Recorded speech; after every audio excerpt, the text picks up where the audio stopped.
in the right way, it sounds really romantic. And so I'm going to introduce Sado kissed Henry G.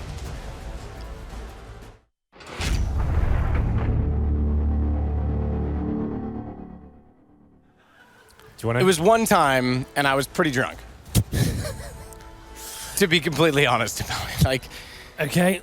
Suddenly it's a real thing. Well, that said, we did say last night in our extremely professional Room on Fire predictions That was video, one of our best videos, I have to say. That was very good. We did, well, there's one other one, but we did say that if this could come down to Inferno or Dust2, that G2 would have the chance. And I completely agree with what they just said, is that Dust2 has looked very good for G2 as of late. They've been Cloud9 major, pushing the B tunnels. Now, granted, Cloud9 gave them the space to do so, but Body, the new boy, has been sick in that B site as well, even when you want to push through the tunnel. We saw it against Envious online, was it on Sunday? Yeah, ECS. Yeah, he looked phenomenal, actually. He looked really strong. He was strong holding that bomb site by himself, completely wrecking Envious as they came into the bomb site. I'm actually really a big fan of Bodies. I haven't watched him too much before he joined this lineup, but he's impressed me a lot so far.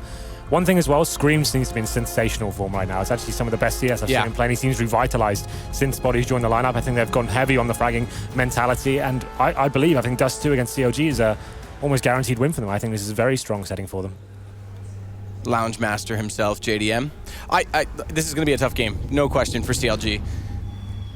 Well then, we are getting into it. It will be G2 starting on the CT side, and CLG, of course, on the terrorists. We can see the buys have come in. It's going to be Raid Boss for Hayes. He's got Desert Eagle and Armor this time, so they're relying on him to work a pick at this stage. You can see he's working towards the B tunnels.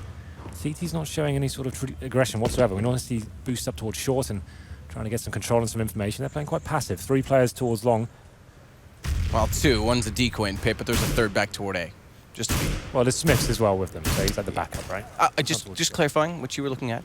But yes, you're right. There is 3 players on the A side. Shock's just going to rotate now. There is one more decoy grenade on G2. You can take that with a grain of salt, how you want to implement that into the game, but it's 5 sets of armor as a result of this. Cutler's the only one. Exactly. Cutler's the only one who went for full utility. Yeah, so G2 are famed for getting 5 sets of armor on T sides and CT sides. Very aggressive in terms of the way they want to approach the round. The Cutler has got control of short, but 4 of his teammates are towards the B tunnels, like I said. Desert Eagle trying to get that first pick. His Body, we called him out for being a very strong B player. He's going to have to step up here. It's going to be Scream to get the first pick. Takes down Hayes and gets a double as well. Taking down JDM. And he's actually not making their way to the site whatsoever. Well, that's the big problem here, is because with no kits, you would think if they could get a plant down, it would favor them against G2, but the aggressive buy, that forward stance, and suddenly this extremely solid defense is the enemy of CLG as they sit with just Tarek and Fugly remaining. Fugly has the bomb, and he's got a headshot onto Scream as well. That's going to be followed up. Tarek, they brought this back down to a 2 versus 2. Now they can start to open up the map with 29 seconds, and the problem is for Smiths. He's the only one on the A site. It's 3 HP, so he's going to have to be perfect with this USP. Has to hit headshots and make sure that he doesn't overcommit to the peak. And unfortunately, Fugly's going to find him before the rotation from Shocks can even come in. Yeah, bomb getting planted for short. We have got Shocks coming in from Catwalk as well. He's going to have an opportunity to get the first kill, and he lands it as well. Fugly's dropped. And now it's come down to a 1v1 situation. Tarek with 37 HP needs to decide whether he'll be playing passive or going for the aggressive shot. Shocks is waiting, biding his time. And Tarek still trying to get information, but not committing to the peak. Does that time, realizes Shock's still there, hasn't given it up, and Tarek, good headshot into Shocks. Is going to start it off, and there you go. There's the problem with not having the kits. They started off so well, but those 2 kills in middle brought it right back to the favor of CLG. It looked very strong for G2 there. The CLG didn't work a single pick towards the B site. Scream is locking them down, and then all of a sudden 2 frags out of nowhere. And Smith with 2 HP on the bomb site. He had to hit 1 kill at least, but here we go then, round number 2.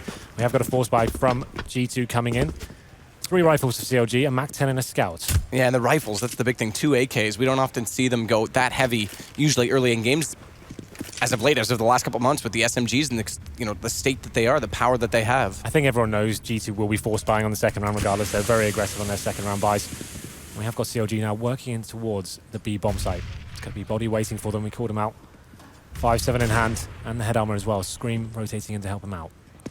Body has to spot this early, does see the jump. Fugly sees him in turn, but it's a little bit late. He goes down to 4 HP, has to fall away from this, and actually recommits, gets in the open, and there's no response. You would have thought Shocks had him if Body didn't, but somehow he stays alive longer than he should, gets 2 kills, and now it's just RPK that remains.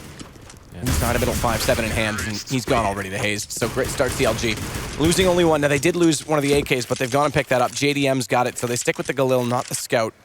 Look for him to try and go for an AWP early. Yeah, pretty standard anti-eco around there from CLG. Running into a default at the start, then walking into the B side. Contact play, using a little bit of utility to find that first frag. Body could have got a kill there and opened things up, but unable to land the last shot there. So we go into Round number 3, we have got Hayes just in 5-7. And I think this is a bit interesting, I think, because he's at 4,300 right now. Hayes is actually going to be the insurance policy for JDM. They give him the SMG. If he can build up his own bank, great, he'll buy the AWP. If he doesn't, no problem. Hayes will buy it for him. It means Hayes can go into a situation with first by himself, right? He won't give anything away whatsoever, just losing the pistol deal. He's going to have 2 players on short GC there. Hayes is going to be the first one to challenge him, as I mentioned before, but after spotting them there, they'll probably decide to go through middle at this point.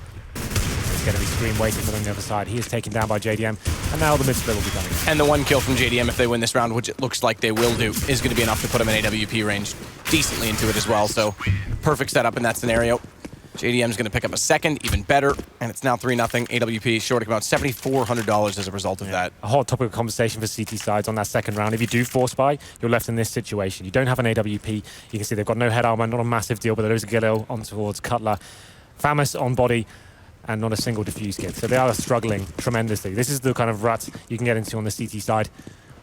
And CLG can find some decent footing here if they were to win this one. This will put G2 almost certainly onto an EK. Cutler's just going to sit and wait for any aggression. RPK and Smith's together out toward long. Scream and Body sitting back as well, though, because there's no information, there's no push toward long where the other 2 players are waiting, so they can't afford to take the gamble of walking into the tunnels, as we talked about how they have been doing against Cloud9, against the Envy this weekend.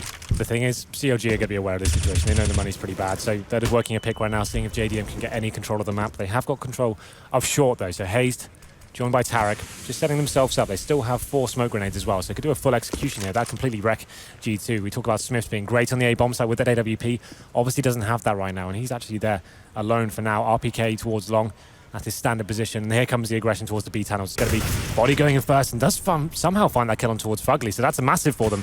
Now they have got the man advantage and something to work with.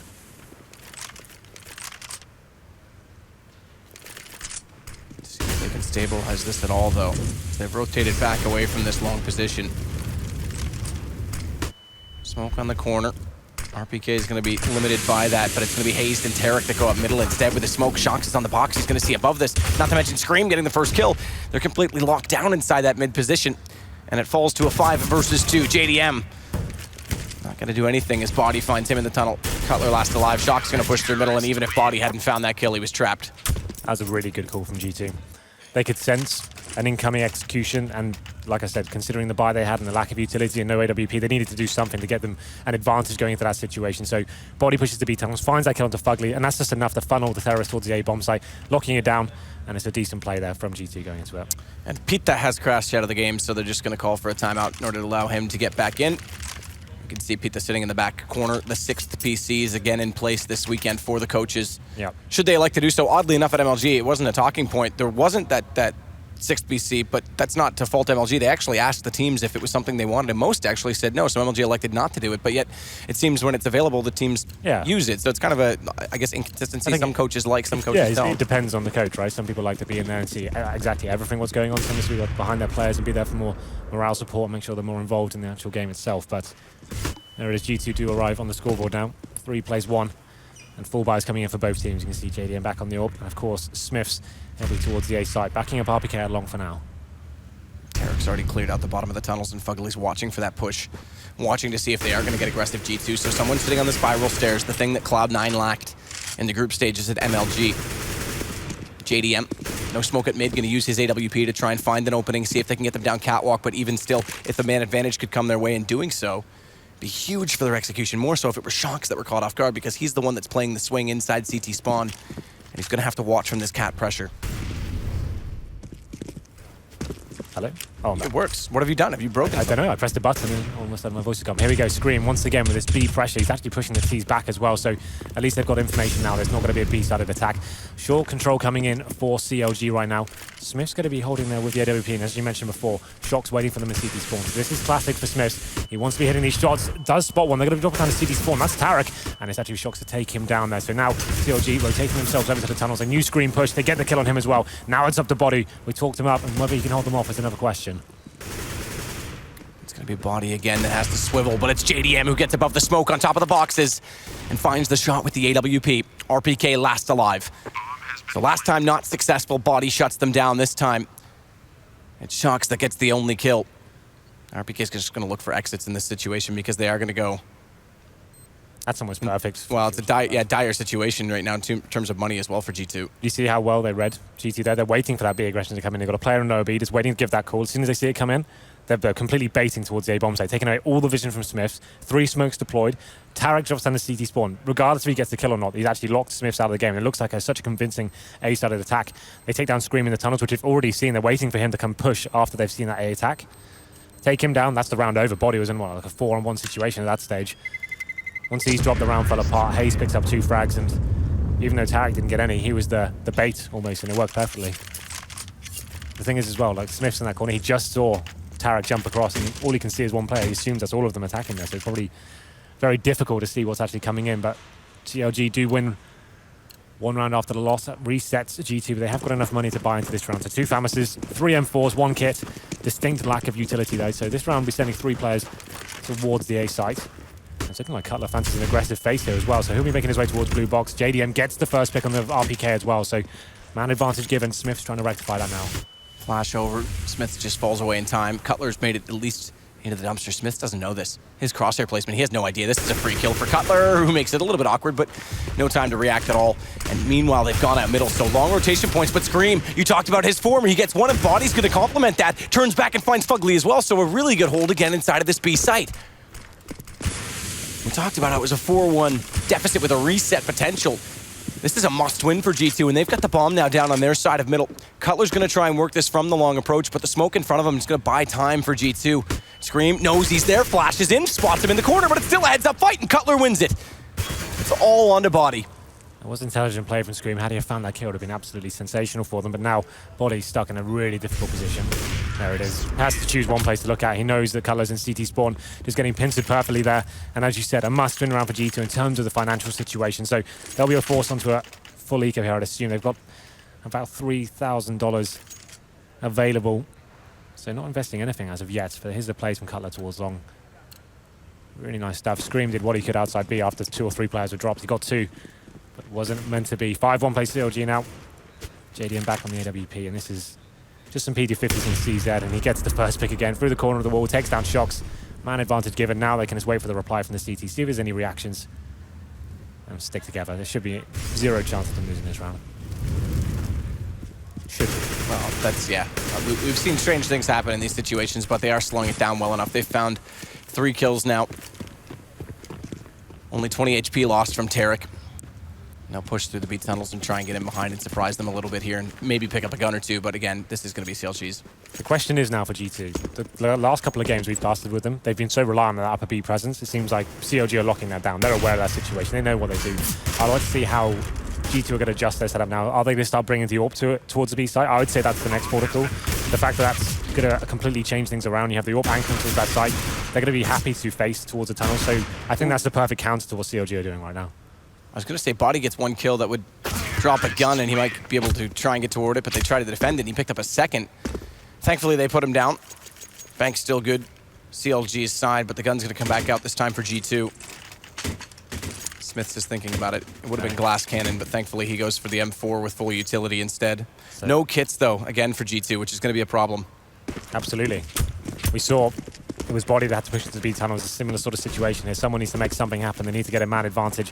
If the bomb was allowed to go down in a full execution, it would be very difficult for them to have a chance at the retake. So 3 players for CLG towards the B tunnels once again, waiting for that push to come in. I don't think they'll be doing it this round. A little bit too obvious after what's happened in the previous. Going to be smoking it off. JDM forced out. Takes a little bit of damage there through the smoke from Body. But CLG now going for the catwalk control. Flash over Tarek and Hayes. Going to try and at least get good position against Smiths, who plays back on the A ramp. Shock's just coming up from CT. So no op to defend, as we often talk about, toward this catwalk position, and they're actually going to get aggressive together. The double push, and Tarek hits both in the head. The first shot was impressive. The second, the transfer, 50-50, I'd say, but it still counts for him, and he's gone toward the site. This is such a disaster for G2, as RPK the last, and it's Hayes that hits it. Bomb's slowly going to come up catwalk. It's going to get planted inevitably. Body's going to try and do what he can, but he's got players on either side, and they know there's one inside of the B tunnel, so even if they want to save right now, they have to find the kill onto that person. Just Fugly just waiting at this point in time. I bet Tara can't believe his luck in that scenario. It looked like it was him There dead you to go. rights, but there it is. Fugly finishes things off. Very clean round there for CLG, and I think a timeout is coming for GT. They need to work out what the hell's going on here. On those force buys, they're just not finding the kills whatsoever. They're sitting back, allowing these kills coming from Tarek. First on is a lovely shot, like you said, but the spray transfer is pretty sick as well. Fugly to finish things off there in the B tunnels. So 7 plays, 1 now. G2, money in disarray. So that 3k average for the team, so they can't really justify a force buy here. They're going to be working out pretty much what they're going to be doing next round. This will be the double AWP setup coming next round, Matt. They're going to have to throw something there to mix things up. So far, it's been pretty dire. One gun round so far. That was with that first pick in the B tunnels from Body. All the other gun rounds have been going in favour of CLG, just working as a team, finding the picks, sticking together. And actually, it looks like they've done their homework on GT. They're ready for anything they're presenting towards them. I mean, if they watched the Cloud9 game at all, This is the thing. at the major, if I remember correctly, Cloud9 was the last of the 2 to play. Liquid had already made it through. They topped the group. CLG made it through a little bit earlier in the day in the decider match. I'm pretty sure that CLG was sitting in the players' room at the studio watching Cloud9, so they would have been fully aware of the fact that Scream was pushing into the tunnels a lot. This has all come off the back of that second round investment, though. We talk about the CT like financial situations a lot, and on Dust2, if you never really get rolling, you never get that double AWP set up, and you're constantly on the back foot, you're not winning consecutive rounds. This can be the problem you go into when you're actually trying to force buy. You only have Famises and no kits, no nades. You've got to keep spiraling out of control like that. You can't afford to lose any more rounds, but you still can't really afford to let your money to get that low. So it'll be interesting to see how they approach this situation. I think they have to weak at this stage. Maybe a little bit of a partial buy, get some PT50s, smoke middle, maybe stack B, maybe push it, try and find that first pick. Next round, we will see a double AWP set up. I'm almost certain of it. Need to change things up. Get the AWP in towards B, have some more rifles towards middle, and then we'll have the turret on towards the A-bomb side as well. And that's the thing, the turret Smiths. We talk about this being his best map by far, but it hasn't had the AWP to work with hardly at all. I think it's 1 round. 1 round, that's it. Well then, pause will be coming to an end. G2 have made up their mind. It will be the Eco coming in, screaming the Desert Eagle in a smoke. So yeah, so he'll probably smoke towards mid, take away some vision from the terrorists, so they can't really call as to where a stack may be lying. As we're going to round number 9, CLG. So far, so good for them. Excellent stuff. Not going to be snaking middle, okay. Yeah, that's peculiar. Nonetheless, it's Tarek and Fugly that are going to go toward the tunnels and hold this position. So even if they want to get aggressive again with the pistols, try and throw something a little bit different into the mix, a fast play in the B tunnels, it would be held off, and Fugly's the one to do so. Tarek again. So I mean, this is a really set up default from CLG. Very straightforward. Fugly's always watching those tunnels. Tarek's always clearing out the underpass, making sure no one's pushing up mid early on, and he's pre-checking every corner down the stairwell. It's just up to them now based on what strategy they want to run. If they're even going to take long control, or they just put the other 3 toward mid and get ready to take cat. This is textbook so far. Don't have to commit at the beginning of the rounds. Work out what the stacks may lie. Work as a unit, slowly but surely dissect the map, making sure you're getting the map control you need before you can go into a bomb site. So they're just spread out. You can see this is pretty classic formation. 1 towards long, 2 tunnels, 2 middle. Making sure there's no aggression coming in. See if you can work out any sort of intel here. So Fugly and Tarek both facing towards B, waiting for someone to face. They're aware that there's a lot of B aggression coming in from the CT so far. So Scream, though, in quite a passive position towards that platform, waiting for them to walk in his crosshair.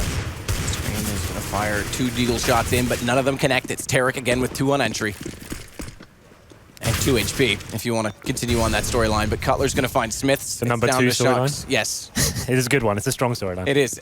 Yeah. Jim Carrey, the number 21 now. CSGO, the number 2. Yeah. 5 on 2 now. Keep it going. 5 on 2. Yeah. 2 to find. RPK with 1 of the 2. Has to find the other of the 2, but Cutler gets him down. And unfortunately, there's 4 players left. You divide that by 2, and it is 2. But Shox gets JDM, and now it's just going to be him remaining. He's sure to go down. And CLG is going to put themselves up 8-1. But again, the timeout was called. They went for the eco. This is where the guns come back out for G2. That it all comes full circle, Matt. Perfect. That's why we're so good. We work so well together. Anyway, so as I said, now there's 2 AWPs, as predicted by yours truly. So this is the only comeback I think they can come up with. Like, everything's gone horribly wrong so far. They haven't really changed their setup. So it's going to be Smiths and Body. Interesting to see where Body goes to this. He's gone towards B himself, and Smiths will be towards long. So yeah, this is exactly what I'd be calling at this stage. You want to make sure you kind of mix things up, and B's been a massive problem for them so far. So Body can be left there by himself, allows there to be more presence towards middle from Scream. And more of a default once again from CLG, holding up bomb towards the B tunnels for now. So that potentially means a B split eventually. They're seeing if JDM can work a pick once more. He's towards mid, seeing if he will be challenged through those doors. So far, it's looking pretty clean. Clean indeed. Tarek again. With Fugly, so same thing. This time Tarek has the bomb, so slightly different in that sense, but Cutler's the one that's going to watch out toward A, and this is likely going to be a split with Catwalk, Hazed, and JDM already looking in that position. And the double op body on B means that they're going to stay passive here. It gives Scream a bit more breathing room if he wants to try and get out toward middle, which also then means that Shox can rotate a little bit earlier on this, and he's going to have to because Smiths is going to be overwhelmed. And in some saving grace, they've given up on that long push, which means RPK can hold that position. They can play for the retake. If Smiths doesn't hit the first few shots, he can fall away toward the pit position. I was looking at that smoke play coming in once again for CLG. Take the vision away from Smith, flash him over, and they'll probably commit all players to dropping down to spawn now and trying to take down Smith. That'll be the main objective, and here comes the execution. And Shox has to be the one to stop this. He knows it, turns away from the flash, smoke's there, but the first one's made it. He's got to push this, he's got to go toward elevator, and Tarek's aware that someone has to. It's a double smoke wall, so even when Shox gets in, he's in the open just for JDM, and not exposed is Tarek, who can now focus onto Smith. Bomb gonna go down. But again, RPK had that angle held, so Smiths could fall away, and that saves him alive to take down Tarek in turn. 4 plays on 4. Kits on both Scream and RPK, but they have to make this possible. They have to continue pushing toward the site. It's Fugly that holds them off. Cutler's pushed out, and Fugly from behind. That's so perfect down mid. Wow. It's extremely well held by CLG. They're playing G2 like a book right now. This is actually very, very impressive. CLG, like I said, we can see them setting up that smoke execute. They've done a fake of it already. This time they went for the real deal. And Smith's, his usual style, finding 2 or 3 kills of the terrorists across into the bomb site. They weren't able to do that whatsoever. CLG just completely took him down with the flashbangs. Tarek tried to push through the smoke and find him, but it wasn't a problem. As you said, Fugly with that perfect backstab through the mid doors. So perfectly timed. I love that. He gets the double kill and secures the round, and the onslaught continues. It's now 9-1 in favor of CLG. G2 forced onto another partial buy here. Deagles, 5-7s, and some body armor. That's CLG. Actually, Body doesn't have armor. You're going to run this to the ground, aren't you, his name? We did it over the weekend so much. But keep going. For now, I can still tolerate it. I like how you said you loved that. You sounded like Bob Ross for a second. I love that play from Fugly. I did. JDM though does hit the shot on Smith. I was going to say has the off angle. RPK good push, but only one back in turn. JDM, that was a well calculated peek. Had the crosshair already placed for it. And it's going to be Hayes that picks up his op now that he's gone down, but they can still try and work this. It's just Scream, or excuse me, Shox remaining on that A site, and he's just going to walk out. Hayes just has to hold the angle. It's all too easy. Just Scream remains with the Desert Eagle. It's going to be CLG hitting double figures first. 10 plays 1, and 4 players remaining for CLG as well. So just JDM who drops, but they do manage to salvage the AWP. This round was never going to amount to much for G2. We'll have a look at the cash coming for the next round. Obviously a maximum loss bonus for us at the moment, so $3,400. So they will have the opportunity to get double orbs once again if they wanted to, but you have to say it didn't really work out too well for them that time. CLG just completely outplayed them with set execution. And that time, instead of sitting back really passively, CLG just got control of short, went for the full wall of smokes there. And this is a problem if you allow teams like this to actually do all the tactics they want, and you've actually been rattled so much by your aggressive pushes not working out for you. That's when you can find yourself in a very difficult situation indeed. So the double orbs do come out once more. Smiths, I wouldn't be surprised if Smiths went for the early pick through the door this time. He wants to try and get a man advantage, get the confidence back in the team and show he's not scared, and it looks like he may just be doing that. This is probably a good call from him. He's known for this. So the flash goes over, he shuffles out. There's no one waiting though. They've completely vacated the T-spawn. It's JDM and Cutler that working onto A against RPK. Double orb set up on the T side as well now, so they're changing things up. And that's Hayes that picked up JDM's last round, kept it. JDM rebought. Smith is still waiting at this doorway though. They need to be aware of it. Flash over. Just gonna blind him, but he fires it perfectly, times it, and Tarek goes down. Finally, Smith gets something rolling. Falls away from this as well because they can sit back and enjoy the one-man lead, try and force CLG's hand and not get caught off guard. They need to be complacent with this. RPK is gonna anchor along as always. We talk about his efficiency in that position. Yep, absolutely. One of the strongest players towards long by himself, but here comes the next pick. Smith's ready to take down JDM, and he does it as well. So 5-on-3, surely the round guaranteed at this point. Smith has carried them through to this point. He still isn't done just yet though. Hayes wants a challenge. Decides better of it as he falls back to middle. And Smiths, there you go, finally gets onto the AWP, and it makes a massive difference. Absolutely. Cutler gonna try and bring this bomb back over toward B, but again, that second off in the hands of Body is staring down toward the tunnels. And Hayes is gonna go for a late lurk toward middle to try and hold rotations off as long as possible so that they can isolate the 2 players in B and potentially get the plant out of this. That's their only way into the round to try and make this happen. And Body misses the first shot, gives Cutler the angle. He's gonna hold this and allow his teammate to go in further, but Scream was playing closet, so it was a crossfire setup, and Body repeaks to take down Cutler. Suddenly Hazed is left the last alive, and Smith finds him. Hat trick in the round, and there you go. Big difference in the setup. Nice clean round there. Smith's going for more of an aggro play there. I like that. He's challenging them, gets that first kill, albeit blind. He timed it perfectly through the door. Here's a replay of his screen right now. Flash comes in, boom, takes him down. Just good, common strategy there, and Smith's counting down to JDM as well. So good news is for G2, they actually managed to keep all 5 players alive. The money was very low at that point. So even if they do get reset at this stage, they should be able to buy next round. As we go to number 13 now. Double orb setup still rolling strong for G2. Just a singular orb now for CLG. And Smith's back towards this aggressive play. He does challenge towards mid, but does get taken down to 35 HP. And that's probably going to put him into more of a defensive role. As all this is happening, though, with the AWP still at middle, they want to push Catwalk fast because they know it's not out toward the car. And Shox is limited already toward the CT spawn. They have to try and get this plant down efficiently. Shox still trying to find the shot onto Tarek, who jumps back up and manages the headshot with the AK. Fugly's going to secure the catwalk position. All 3 of the players inside mid aren't going to have much mobility. Fugly's found the first one. JDM out toward long. At least RPK wins 1 duel. Leaves the retake as a possibility, but it's going to be a desperate one if they even elect to go for it. All 3 of them have kits. Body starts it off by working on a catwalk, but already Molotov isolates RPK, who's facing, and Tarek finds him towards the elevator, though. They are exposed. Hazed holds on, gets both kills, but that was a little bit close for a second because 42 HP and Cutler was only on 25. He was just in his own, man. He's hitting his shots. He wants to take the one-on-one duels, and he's landing shots like that. Fair play to him. Excellent stuff from CLG. That resets G2, as I said. The money should be strong enough to at least get some sort of a buy here as we go into round number 14. 4 M4s and a FAMAS. No kits once again, no head armor, but it's obviously not a big deal against AKs. Let's look at the utility though. Only 2 smokes and some flashbangs. That's about it, but CLG going back to their basics there. No double orb that time. It's working the ace split once more. It's going to be cut. That's coming towards long. JDM gets the first kill on towards RPK. Smith tries the challenge, gets taken down as well. JDM with the double. And this is the round that was guaranteed in favor of CLG. Shock's trying to do what he can though. Does get taken down to 8 HP for his troubles. 3 faces, JDM inside Okay. pay. Shox actually wins that duel because JDM misses it. You wouldn't have thought it would have been him to go for the reface, but now it's back to 3 versus 3. JDM finally wins long, and G2 claw back into the round, but again, that HP deficit might catch them out here. Scream knows they pushed out mate, goes to the face. Fugly's there, has to be a trade, but he gets in behind the box in time. Switches to the pistol, he's saved by Body, who comes out from the window. What a turn from Tarek, though. Both players go down as Scream thinks he has him caught off guard. He knows he's low HP as well. You can see we've got Tarek with the Tech 9 out, ready just to hit 1 bullet. It makes sense compared to the AK-47. You've got a lot of run and gun potential there. You can just jump around and try and land that first shot. Shox with the AWP in his hand. Bomb was implanted on A. And now he needs to work out how he's going to approach the situation. He thinks he's maybe still a B still, so he's hanging out towards mid, looking towards the window. He still doesn't realize. Is he hoping that Tarek's going to run out to the B site?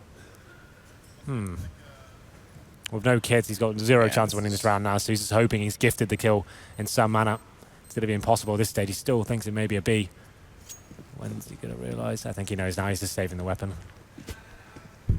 Yeah, go on.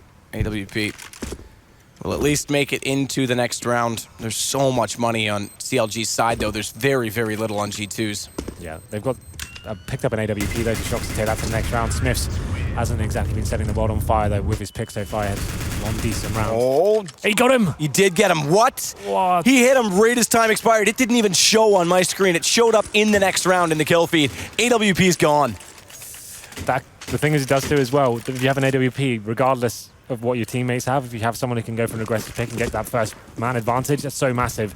And the fact he gets him at the end. Pre-fired the corner. Didn't even know he was there. Just took the guess. Well then, we're going to round number 15. As you said, no money at all available for G2. So just some upgraded pistols, some armor, and some smoke grenade. That's about it. This is looking very likely to be going in favor of CLG 13-2. I didn't think I'd be saying that if we were going to Dust2. No, not at all. I mean, as we said, this has been G2's best map as of late, but they are being outplayed. And as you've been saying time and time again, read so well by CLG, who clearly done their homework against the style and aggressive play that G2's been bringing on that B site because there's been no chance to push in. We discussed it at the weekend. We said, oh, G2 obviously going for a little bit of a honeymoon period right now. They're looking very strong on the heavy fragging maps like Dust2 and Inferno. As soon as someone challenges them and they've got a little bit of intel, they've actually watched some demos, you can see when they start to struggle, it's the adaption and the money control. That's been a massive problem for them. So we're going to round number 15 now. It's JDM once again to open things up, takes down Body, and they're going to make their way to the B site. Body gone means that it's just Scream inside of that site. He's going to go for the... They're blinded up. Goes for the knife. No, gets saved. It nearly would have worked. That would have been incredible with 3 players facing if that flash was that effective. You have to wonder what would happen if he had any ammunition left, but it is going to be 4 players left alive. Hazed with the final kill in the half, 13-2. That's pretty crazy, isn't it? G2, I thought this would be like done deal. Dust2, their best map. I couldn't believe they got it, and they're looking very poor right now. And it's all just coming down to the fact CLG just know how they play. They're locking them out, waiting for the B pushes to come in, shutting down Smith's those wall of smokes, and just completely taking him out of the game on his best map. RPK not really being challenged too much towards mid-round stages of long, where he's actually, that's where he's at his best, is holding that position. They're taking the spawns, and JDM working so many picks. You can see Hazed and Fugly, 2 of the players you don't really talk about in terms of like the heavy fraggers on this team. It's normally Tarek, JDM, Cutler. They're the stars, right? And these 2 are actually lights out right now, 15 kills apiece. And have a look at the other team. Smith's his best map, 5 for 13 map. It's just not going to be good enough, and he's being looked towards defend that A site almost by himself most of the time. Peter, the coach, talking about potential setups off the start of this. So again, we'll see if G2 go for it, that 5 armor play that they often do. It's not. You're wrong this time, Henry. Scream. I didn't say anything. You said that they always do that, T-side and CT. Look, you're normally right. I got to call you out when you're wrong. Okay. It's only fair. But it's 2 utility players, Scream and Shots. That is pretty unorthodox for them, especially. They normally just go for the Glock train, 5 sets of armor. But this time looking like they will be changing things up. Scream and Shocks with the smoke grenades, 1 set towards middle already. And it looks like a simple B play coming in. They're going to have 1 smoke for the retake after the bomb goes down. And Shocks just giving a little bit of distraction towards middle. Here comes the contact into B. Tarek. Oh, look at Tarek, though. He's so disciplined. 1's already gone by. He's waiting for this play. There it is. Shots, both successful. He finds the 3rd. He gets lined up, though, dropped in the end, but Tarek gets 2. That gives Cutler and JDM a chance. And if he had to hit that 3rd one, he would have denied the bomb plant, and you would have thought it was definitely CLG's to take at that point. Cutler's limited in the window, all staring him down. Does manage to get him back out after taking down body, so no reach frag. It still bodes well for them. And again, 2 armor sets on the CLG players, so they will be able to tank up a lot of these shots. RPK needs to face out. JDM's gone extremely low, but Cutler saves him, and that's going to do it. But do they have the time? They've got lots of time out. They do. Sometimes I can't hear it when I'm talking. Well, it's okay, but that was actually really cool from Tarek. That position almost certainly checked every single time. You need a lot of distraction to make that work, and Tarek, it takes big balls as well, man, to sit there and have players in front of your screen and not pull the trigger. He gets 2, and for a silenced USP, that's not bad at all. That pays off pretty well for him. That shuts down anyone actually capitalizing. He could have got the 3rd as well. But he did get taken down in the end, but CLG winning the pistol, that was a must-win round for G2. They have no choice now but to force buy. Normally, most teams will be force buying in the 3rd round, but they're going to be coming in now in the 2nd. With 1 AK on Scream, the headshot machine really needs to step up here. They're going to be challenged towards long, heavy nade damage coming into him. And here we go then. The Mac 10 trying to do what it can. Smith's taken down. Scream trying to rectify. He gets 1. Can he find the 2nd? If he can, they have a chance here. Doesn't happen. JDM does punish him. We go down to a 3-on-1. RPK, the last player remaining, with a UMP and 3 players to find. I'm not believing. And now it's Tarek. Takes him down. 15 plays 2. Match point. Tarek having another excellent game. So he leads the way on 17. Just to give you an idea for G2, Body, the new boy, is actually at top right now with 12. Doesn't really say much in this situation, but 15-2. Pretty grim now. After that force buy, they're left with pretty much no money. They have a Scout, a Mac 10, I mean, 3 pistols. This is one of those, I mean, at the qualifier as well, G2, they lost the first game heavily. They went back. Shock said, we have to play better. You know, we got to review, yada, yada. They were pretty upset by it, and this will be the similar type of task where they're going to have to find themselves a way to win, reflect on this, and fastly so, because this group... It just goes to show, though, you can't rely on this brute force and firepower. Absolutely. Especially on the CT side of Dust2, you need to be controlling your money, you need to be adapting to what the T's are doing. If it's obvious they've read you, you need to actually start bringing new things to the table and have other things in your strat. Ooh, good shot from Shocks, though. Takes down Fugly at mid with the deagle. But Tarek again, he's playing an off angle inside of B. It's 2 already. He's got inside the flames, though, and he's caught off by Scream. 1 had made it by. It's RPK, but he's low. He's on to 9 HP only with the Mac 10. Well then, 3 versus 2 RPK with very low HP. Shocks with the Scout as well. A lot of work and a lot of magic is required to actually make this run happen. Shocks has found an M4, so that does boost their chances somewhat. Shocks is going to stare down the tunnels as well with this M4. Cutler's got to face it, go wide. 2 at the front of the site, Hazed. And JDM not moving, but now the Cutler has that kill. RPK's forced to get out in the open, and again, he was already weak. He was already low. That's going to do it. 16-2. CLG just absolutely crush G2. Yeah, and then some. Fantastic result for them. Just goes to show you, like at the point I was making before, we said G2 looked amazing at the weekend when they first made this lineup, and they're playing against teams that I had no information on them whatsoever. CLG, famed for doing a lot of the homework. They have the boot camp house. They'll be watching everything they possibly can. And it seems like they've just completely outplayed G2 just in terms of the tactical executions and like knowing exactly how G2 approach the map. We know we've casted them 2 times now. We know Screen likes to push up a B almost every round. We know Smith is playing towards car. Smoke them out, wait for them to push. You've got to win round after round. And it seemed like G2 didn't have a response to that. They didn't have any other sort of dynamic plays. They weren't pushing off short at all. They weren't really sending the AWP around being mobile. They tried the double AWP setup, but that was getting locked down by the smokes as well. So, and knowing that G2 have a limited map pool, we said G2, Dust2, Inferno. All right, that's kind of their saving grace in this best of ones. They have a chance to kind of maybe pick up a win here and there in this tournament, but they just got absolutely wrecked on their best map. The absolute best. Where do they look now? I mean, this is really going to get inside their heads. How do they approach the rest of this tournament? CLG, that was just so easily counter-stratted and well played on their part. I'm extremely impressed by that. The individual plays as well from across the team of Studio. It's not like anyone had a super sick game. Everyone was playing well. Everyone hitting their shots. JDM finding the picks consistently. Tara coming up huge in the big impact situations. And Hazed as well looked really, really strong. One of the players we talk about, Fugly and Hazed, the players we don't really say are the star players. They're kind of like the side on the sides, but they played lights out. Well, Smix is standing by with someone who throws a frisbee much better than Paula. It is Cutler. Thank you very much, Sadicus. Congratulations, Cutler. That was an absolute very, very dominant victory, 16-2 against G2. And I'm just wondering, did you guys expect it to, I guess, pan out so smoothly? Actually, we just came back from a boot camp, and all our Dust2 matches be kind of shaky, so it's kind of surprising for us, but we came in extremely confident. So you're saying you came in extremely confident despite the shaky Dust2. What do you attribute that confidence to? Every time we go to LAN, we always play better. I think it's just the mindset we bring. It's like just more serious for us than going into like a scrim server. Now, I actually talked to you a little bit about this right before this interview, and you had mentioned that Peter really took over with the in-game calling ever since earlier this year. And gradually over there, we have seen that you guys have been steadily improving and showing an impressive performance, especially recently at the Major. You were able to defeat Envy, which a lot of people were surprised by. So personally speaking for you, how do you feel about the improvement of your team overall? We're actually a lot more disciplined than we ever been. So especially with him taking over the in-game leading role, he says we play more like a European team now instead of the NA teams. But I mean, I used to call, so it takes a lot of like stress off my shoulders and stuff. So yeah, it's working.